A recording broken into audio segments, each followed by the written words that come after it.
Olá, muito boa tarde. Hoje estamos aqui reunidos para o estudo do livro Os Mensageiros, livro do Espírito André Luiz, psicografado por Francisco Cândido Xavier. Hoje vamos para o capítulo 34, Oficina do Nosso Lar. Mas antes de iniciarmos o estudo, quero pedir ao nosso Mestre Jesus, nosso amigo espiritual, ao mentor deste trabalho, aos nossos guias, aos nossos amigos espirituais, para que nos deem um momento de paz, de amor, de discernimento no estudo que vamos efetuar. Obrigado, Jesus. Que assim seja. Então, vamos dar início ao estudo do capítulo 34. Mas antes, como sempre, eu gosto de... Só uma pequena reflexão sobre o capítulo anterior, o capítulo 33, onde as denominadas notícias humildes, como se referiu André Luiz neste capítulo anterior, nos textos de forma simples, onde nas entrelinhas nos mostra as realidades que muitos não conseguem admirar e também não conseguem entender. Paisagens, ruídos, atmosferas, etc. Permitindo ao nosso espírito assimilar o plano espiritual na realidade, que poderá ou não fazer parte do nosso destino, dependendo disso nas nossas escolhas que tenhamos nesta encarnação. E então, meus amigos, vamos começar com o estudo do capítulo 34.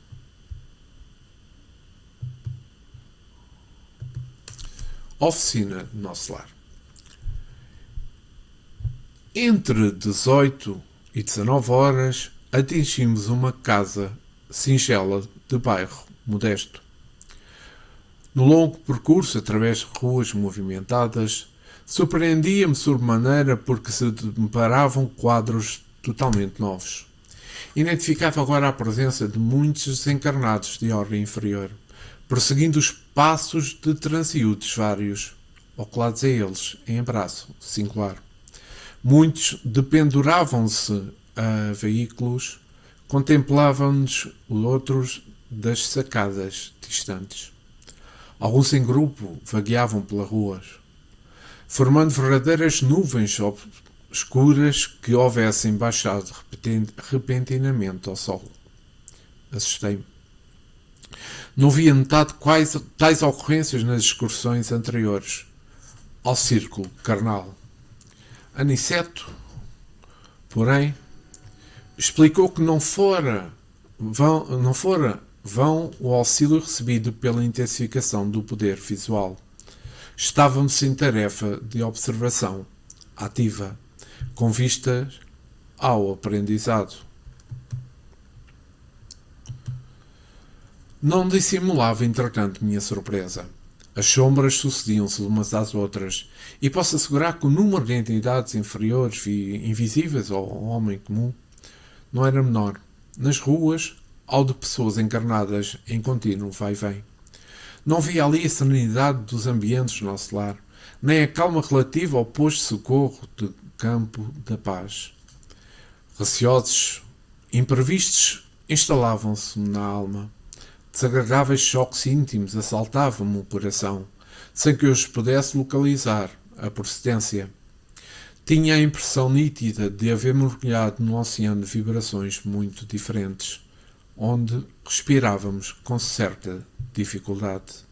Aqui vou parar o texto, porque vejamos que a descrição de André Luiz de sombras sucedendo umas às outras.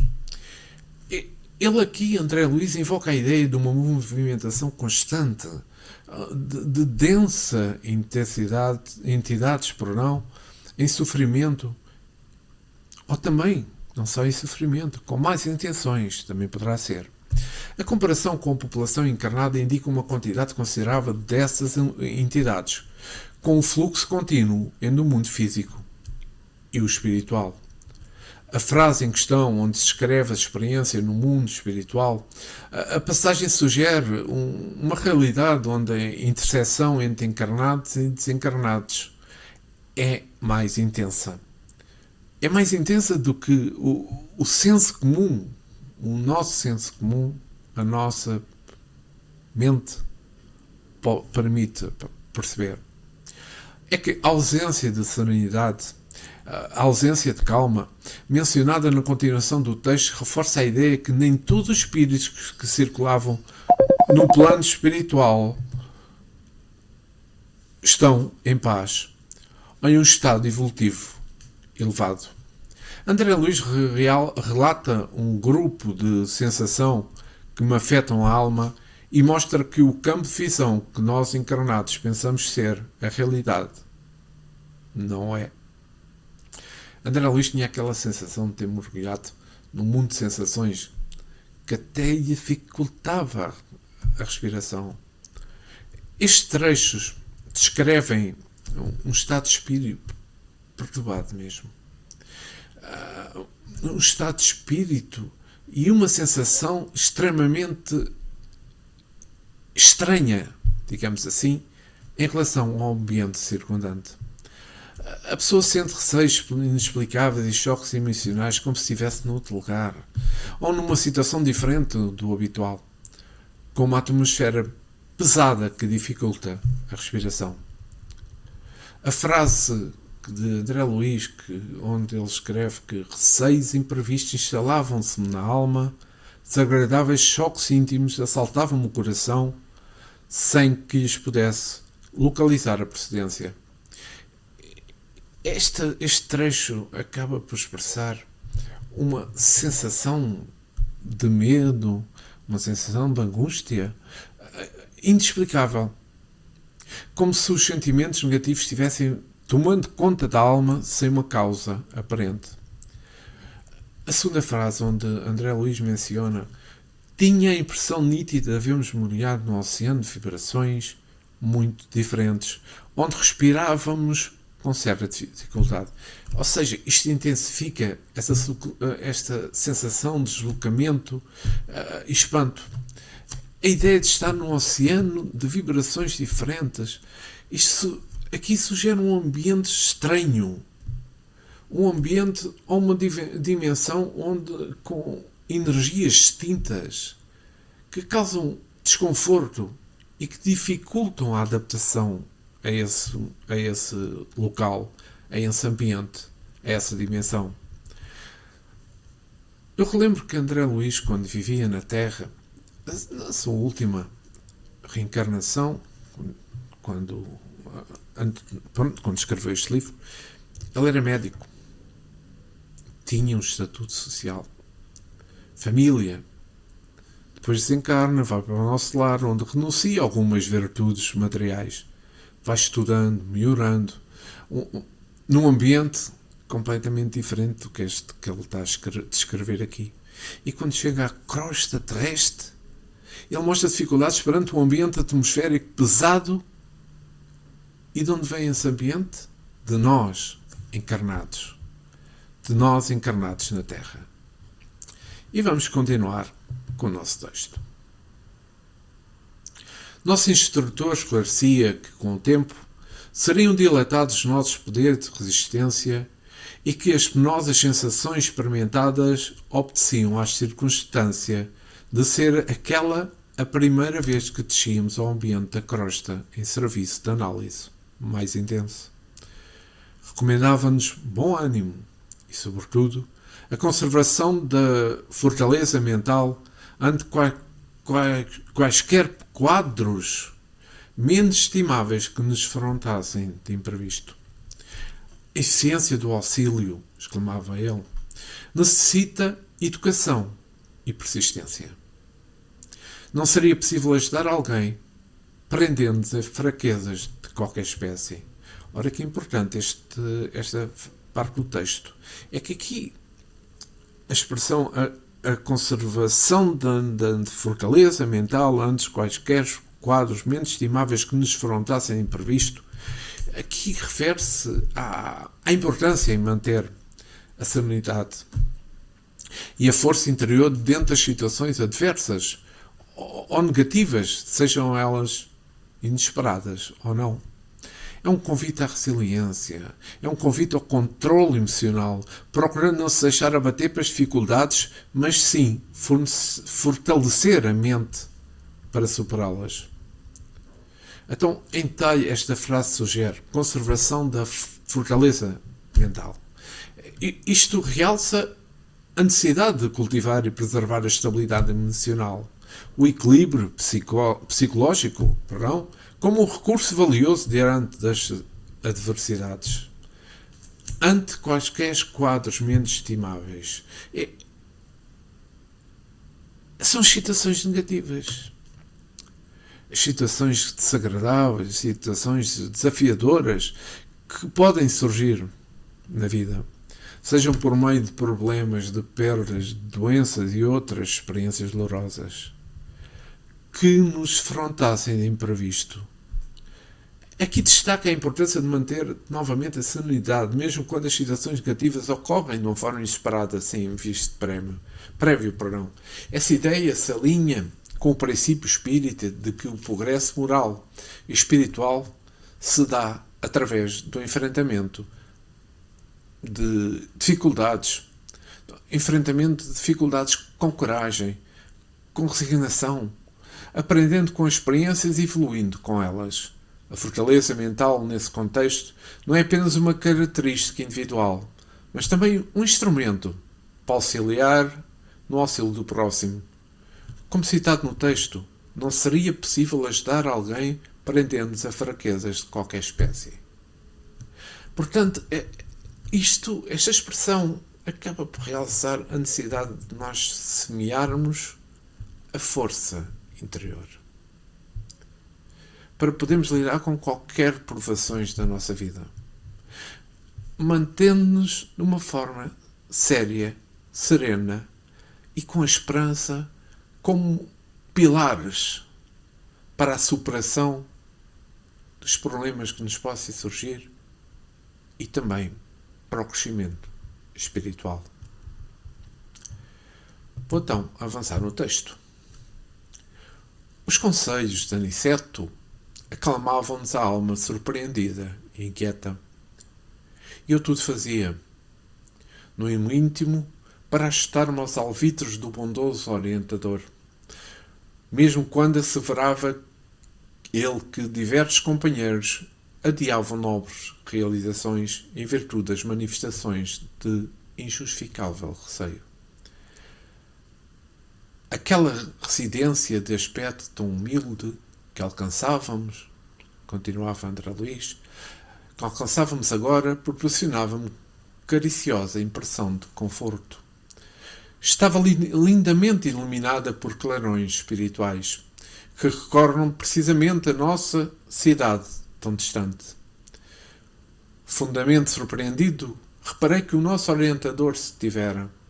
Notando a nossa admiração, Aniceto indicou a casa pobre e falou: teremos aqui o nosso refúgio. É uma oficina que representa o nosso lar. Ora, aqui isto é importante daqui realçar, é que depois de Aniceto, André Luís e Vicente passarem por uma psicosfera pesada, André Luís encontra-se perante um local onde consegue já começar a controlar a sua mente, onde pode ter sentimentos de bem com a esfera superior. A ideia de controlar a mente e conectar-se com esferas superiores pode ser associada a diversos conceitos dentro da doutrina espírita, como o umbral, o desprendimento espiritual e a evolução espiritual. Neste caso, referia-se a uma casa. A uma casa sendo um refúgio espiritual com barreiras, como se falou anteriormente no posto de socorro. Recordam-se esse capítulo? Essa oficina pertence, e essa casa, se queremos falar de outra forma, pertence a Isidoro e Isabel. Serve como exemplo de como interesses espirituais podem ser representados no mundo físico, ajudando a minimizar o sofrimento dos desencarnados. André Luís, ao visitar essa casa, percebe que ela é uma representação do nosso lar. para além da Anicete informar. E sente um profundo encanto. Quando nós no Espiritismo falamos de atmosfera espiritual, nós referimos à influência dos espíritos sobre os encarnados. Tanto nos termos de companhia quanto de fluidos espirituais. Eu digo isto porque a ideia de que estamos constantemente rodeados de espíritos que podem influenciar os nossos pensamentos, os nossos sentimentos, e que esses espíritos emitem fluidos espirituais que podem ser mais ou menos salutares para nós, dependendo da evolução desses espíritos que estão a emitir esses fluidos. E quando a Anicete diz, teremos aqui o nosso refúgio, eu relembro a ideia de Deus como refúgio e fortaleza. Ela é entendida de uma forma mais abrangente, não se limitando a um conceito religioso, mas sim como uma força interior e, sobretudo, como uma lei universal. O termo refúgio e fortaleza é frequentemente utilizado para descrever a proteção e segurança que Deus nos oferece. Essa proteção se manifesta através de um amparo dos espíritos superiores, da lei causa e efeito e da própria evolução moral e intelectual do indivíduo. Então poderei dizer, uma casa de luz, essa oficina do nosso lar. E vamos continuar com o nosso texto, que só saltou-me aqui o texto para poder ler. Vamos ver. Profundo assombro empolgou-me o íntimo. Não tive ensejos para indagações. Precisava de seguir o instrutor, que tomara a direção da casa pequenina, aproximando-se do jardim, que rodeava a construção muito simples. E estupefacto, observei que numerosos companheiros espirituais assomavam à janela, saudando-nos alegremente. O que significava aquilo? Tudo aquilo. De outras vezes visitara a minha cidade, o meu antigo lar, mas nunca vira tal coisa. Anicete compreendeu uma perplexidade e explicou. Os irmãos que nos saúdam são trabalhadores espirituais que se abrigam nesta tenda de amor. Um cavalheiro muito simpático e acolhedor abriu-nos a porta. Esse pormenor foi outra nota imprevista. Tal não sucedia quando voltava à minha velha casa terrena. As portas cerradas não me ofereciam obstáculos. Ali, porém, vigorava um sistema vibratório de vigilância que eu não conhecia até então.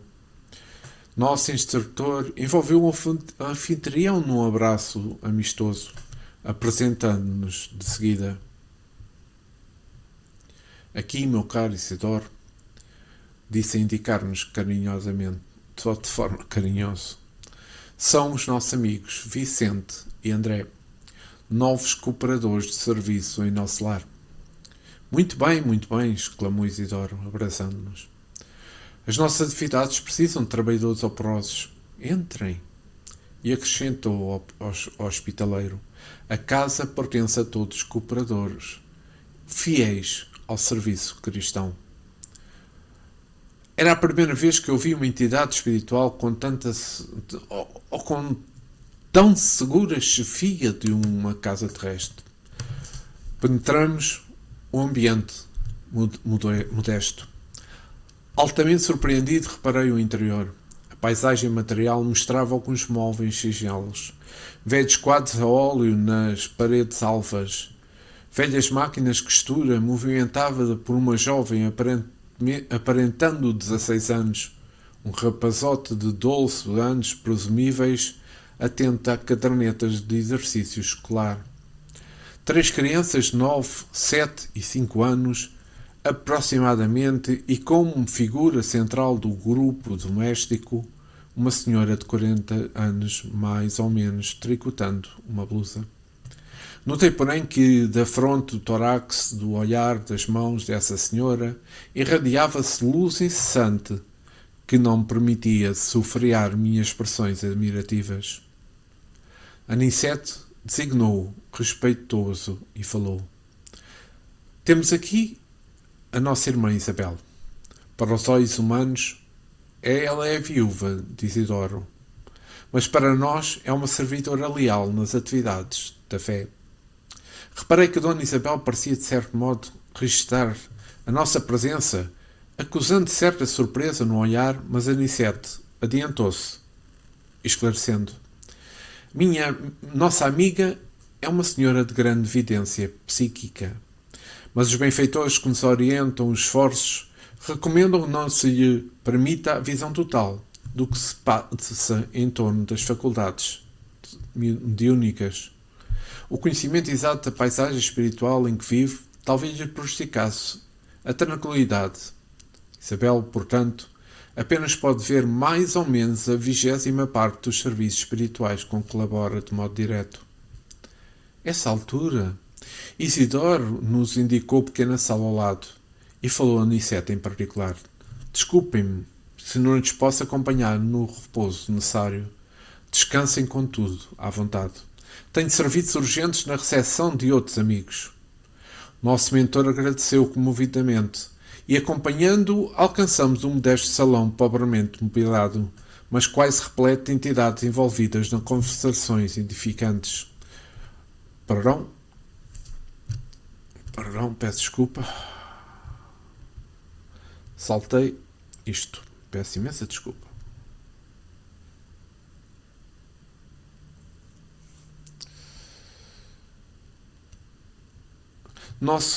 Eu vou voltar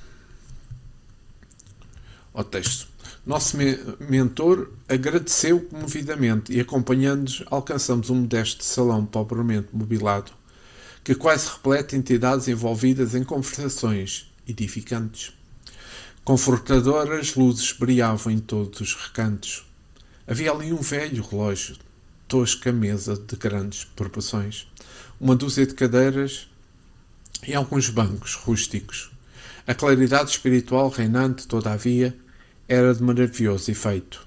Muita gente esclarecia a generosa muita gente esclarecida e generosa do plano invisível aos humanos ali se reunia. Anicete cumprimentou os grupos que se eram mais íntimos, de modo especial, e apresentou-nos com a bondade de sempre. Sentimos-nos a admiração, esclareceu, quando nos vimos mais a sós, num canto do salão. Estamos numa oficina de nosso lar. Isidoro e Isabel edificaram num ato de heroísmo e de fé, tendo saído da nossa sociedade para esta tarefa. Vai para mais de 40 anos. Graças a Deus, ambos têm vencido galhardamente árduas provas e mantêm os seus compromissos corajosamente em serviço da crosta. Há 3 anos voltou ele para a nossa esfera, e contudo, graças ao altruísmo da esposa e aos vínculos de amor espiritual que se conservam acima de todas as expressões físicas, continuam estreitamente unidos, como no primeiro dia do reencontro na existência material. Dada esta circunstância vulgar, as autoridades do nosso lar concederam-lhe permissão para continuar nesta casa como esposo amigo, pai devotado, sentinela vigilante e trabalhador fiel. E aqui vou fazer um pequeno comentário. Nesta parte que li, um pouco longa, mas achei que não valia a pena interromper antes, André Luís comenta a entrada na casa, uma casa simples, mas fortificante, de uma mulher na cozinha a fazer as suas tarefas com o peito a irradiar imensa luz, que era a irmã Isabel. Crianças em atividades nobres, num clima alimentado por entidades nobres que ali residiam. E quando é aqui mencionado amor espiritual que conservam acima de todas as expressões físicas, disse o mentor Aniceto, o amor espiritual que Aniceto se refere é a base de todas as relações e manifestações de amor. sendo um amor que transcende o físico e se manifesta como uma ligação profunda entre as almas. É um amor que se encontra em diferentes tipos de relações, como relações pais, relações filhos e também relações românticas, impulsionando o crescimento e evolução espiritual de todos os que estão envolvidos. Então, vamos falar um pouco das características deste amor espiritual. É a base de todas as relações, ou de quase todas. O amor espiritual é considerado a fonte de todos os tipos de amor, seja ele um amor emocional, um amor intelectual ou um amor físico. O amor espiritual é a ligação entre as almas. É uma ligação profunda. É uma ligação duradoura que pode se manifestar durante diversas encarnações. É o propósito do aprendizado. Mesmo aqueles que envolvem os desafios são vistos como uma oportunidade de aprenderem com isso e evolução espiritual, com amor, atuando como guia. É como um amor incondicional. Este amor espiritual manifesta-se como um amor universal, que procura o bem-estar e a felicidade do outro, independente das suas falhas, independente das suas imperfeições. É um reflexo do amor divino, este amor espiritual. Porque é um amor incondicional, como eu disse, é um amor infinito. E este amor reflete-se entre pais, filhos, entre amigos, um amor romântico também. E é importante neste amor espiritual, porque ele é fundamental para o desenvolvimento moral e espiritual do indivíduo. O amor espiritual guia-nos para a prática do bem, na procura que nós todos fazemos diariamente da felicidade. O amor espiritual é uma cura, é uma transformação, tem o poder de curar feridas emocionais, de promover transformações interiores, ajudando as pessoas a superarem os seus desafios e limitações. O amor espiritual é o caminho para a paz em todas as relações. É possível construir com o amor espiritual um mundo mais justo, fraterno e harmonioso que tanto nós procuramos aqui na Terra. Então é importante realçar que não se limita só ao relacionamento romântico, como mencionei. Abrange todos os tipos de afetos, de amor, que enriquecem a alma e promovem automaticamente a evolução espiritual. É um amor que vem da alma, como eu referi. Não é apenas apoiado em convenções sociais, em convenções físicas de atração ou de aparência. É um amor que ultrapassa eras. É um amor que não se perde no tempo e não se diminui diante dos desafios da vida. É um compromisso interno a crescer com o outro.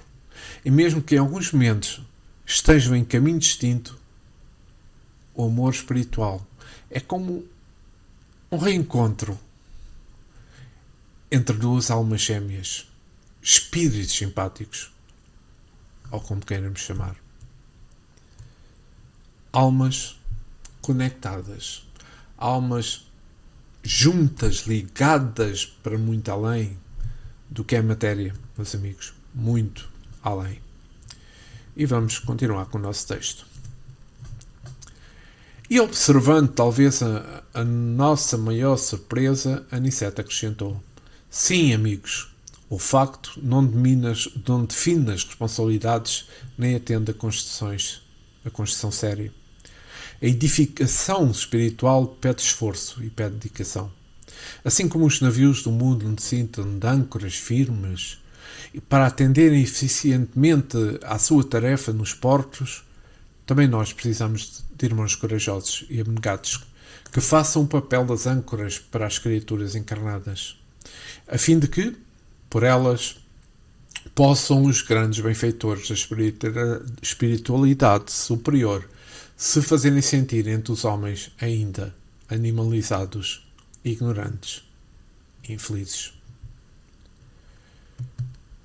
Aqui, e vamos caminhar para o fim, porque esta é a última parte do estudo deste capítulo 34, a edificação espiritual que a Aniceto se refere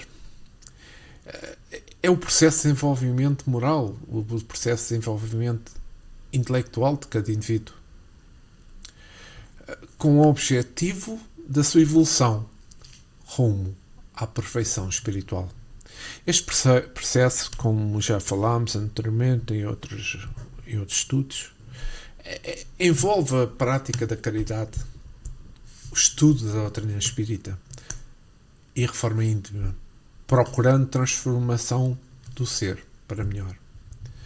Então, a edificação espiritual é um trabalho contínuo, é um trabalho gradual, envolve a reforma íntima, como eu disse, a prática da caridade e procura conhecimento também na doutrina espírita.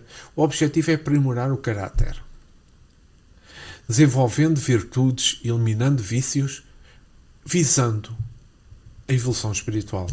Então, aqui falando de alguns componentes da edificação espiritual, a reforma íntima, como eu já falei, o estudo da doutrina espírita, o conhecimento do espiritismo, através das leituras das obras de Allan Kardec, através das leituras de outros autores espíritas, é fundamental para compreender os princípios da vida espiritual e as leis divinas também, auxiliando também logo na reforma íntima.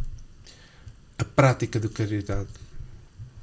Quando nós falamos da caridade, não falamos no que se passa aqui na Terra, que dão dinheiro para uma instituição, depois aparecem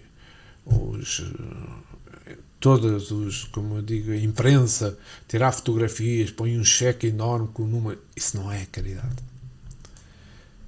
A caridade, isso é orgulho e não deixa de ser egoísmo.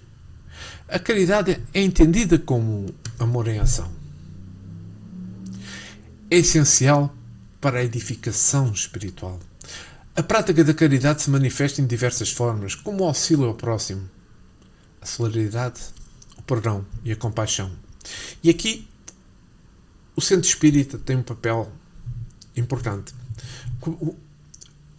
É que são os locais onde os espíritas se reúnem para estudar a doutrina espírita, praticar a caridade, promover a edificação espiritual. Nestes lugares são realizadas palestras, estudos, passos e outras atividades que visam o desenvolvimento espiritual dos seus frequentadores. Em resumo, a edificação espiritual no espiritismo é um processo de transformação interior, impulsionado pelo conhecimento da doutrina, pela prática da caridade e pela reforma íntima, com o objetivo de evolução espiritual e de alcance da felicidade. Neste capítulo, André Luiz encontra-se com a visão de multidões desencarnados que continuam mutilando na crosta terrestre em convívio contínuo com os que ainda estão na carne, como nós. Com esta visão, nós podemos, de uma forma muito mais simples, perceber as trocas constantes de fluidos que os seres encarnados e desencarnados no cotidiano, no nosso dia-a-dia. Isto leva-nos a pensar o seguinte: teremos a noção, quando estamos alimentando a permanência desses irmãos na nossa áurea, ao nosso redor, muito tem e continua-nos a surpreender André Luiz com as suas narrações, com as suas revelações. E das revelações deste capítulo 34, a principal delas é a casa simples, ponto de apoio dos espíritos que descem do nosso lar até à crosta terrestre. Isabel possui evidência, como disse a Aniceto, sendo essa mediunidade dada pelos espíritos mentores, mas também doseada de um objetivo em controlar a sua visão, também também com o objetivo, claro, que não se perturbe com os acontecimentos espirituais que circundam a casa. Para nós sabemos onde está uma casa espiritual, onde há um grupo de espíritas reunidos na paz, no amor, na caridade, há sempre por fora aqueles que esperam a oportunidade para destabilizarem, para criarem confusão, para criarem um desentendimento entre aqueles que estão a estudar o bem. Por isso, a fortificação, a proteção que se tem que ter nesses serviços é uma coisa extremamente forte e que não deve escapar a qualquer um. É que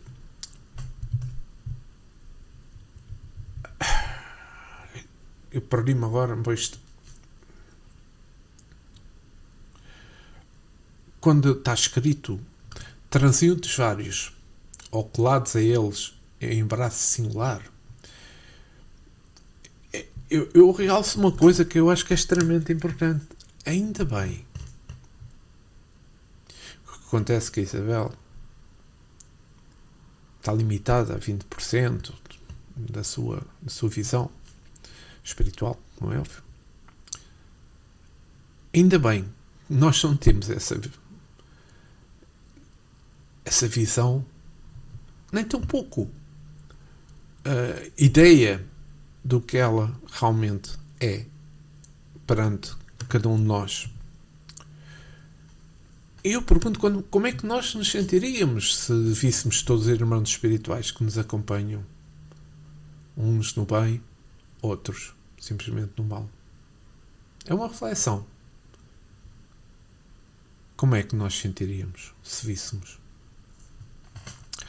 E assim, meus amigos, chegamos ao fim do estudo do capítulo 34 do livro Os Mensageiros. Quero agradecer terem estado comigo neste estudo, que espero que tenha sido do vosso agrado.